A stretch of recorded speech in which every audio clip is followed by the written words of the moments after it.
কৃত্রিম বুদ্ধিমত্তা, যে প্রযুক্তিকে কেউ ভবিষ্যতের মুক্তি আবার কেউ সম্ভাব্য ধ্বংসের দূত মনে করেন, তা এখন আদালতের কাঠগড়ায়। আর সেই নাটকের কেন্দ্রে রয়েছে দুই প্রভাবশালী প্রযুক্তি নেতা, ইলন মাস্ক এবং স্যাম ওয়াল্টম্যান।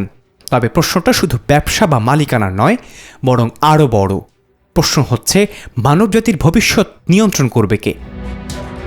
সম্প্রতি যুক্তরাষ্ট্রের একটি আদালতে ওপেন এআই এর কাঠামোগত পরিবর্তন নিয়ে মামলা করেন ইলন মাস্ক। তার অভিযোগ, অলাভজনক লক্ষ্য থেকে সরে গিয়ে প্রতিষ্ঠানটি মুনাফা ভিত্তিক পথে হাঁটছে, যা মূল প্রতিশ্রুতির সঙ্গে বিশ্বাসঘাতকতা। অন্যদিকে ওপেন এআই এর পক্ষ বলছে, মাস্কের আপত্তি মূলত প্রতিযোগিতামূলক ক্ষোভ থেকে এসেছে, বিশেষ করে যখন মাইক্রোসফট বড় বিনিয়োগকারী হিসেবে যুক্ত হয়েছেন।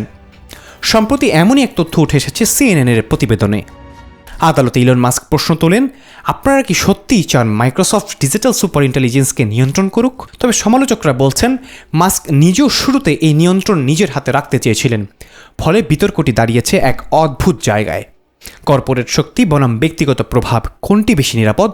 বিচারক ইভান গঞ্জালেস রজার্স এই বিতর্কে কিছুটা বাস্তবতার ছোঁয়া দিয়েছেন।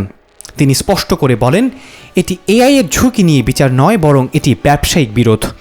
একই সঙ্গে তিনি ইঙ্গিত দিয়েছেন, ভবিষ্যতে হয়তো এমন এক বিচার আসতে পারে যেখানে প্রযুক্তির প্রভাবই হবে মূল বিষয়। সব মিলিয়ে এই মামলাটি শুধু দুই পক্ষের দ্বন্দ্ব নয়, বরং এটি বৃহত্তর প্রশ্ন উত্থাপন করছে। যদি সত্যিই সুপার ইন্টেলিজেন্স একদিন বাস্তব হয়, তবে তার নিয়ন্ত্রণ কি শুধু কয়েকজন বিলিয়নারের হাতেই থাকা উচিত, নাকি প্রয়োজন আরও স্বচ্ছ ও গণতান্ত্রিক কাঠামো? আহমাদ ইমতিয়াজ, নিরপেক্ষ। নিরপেক্ষ, সত্য প্রকাশে আপোষহীন।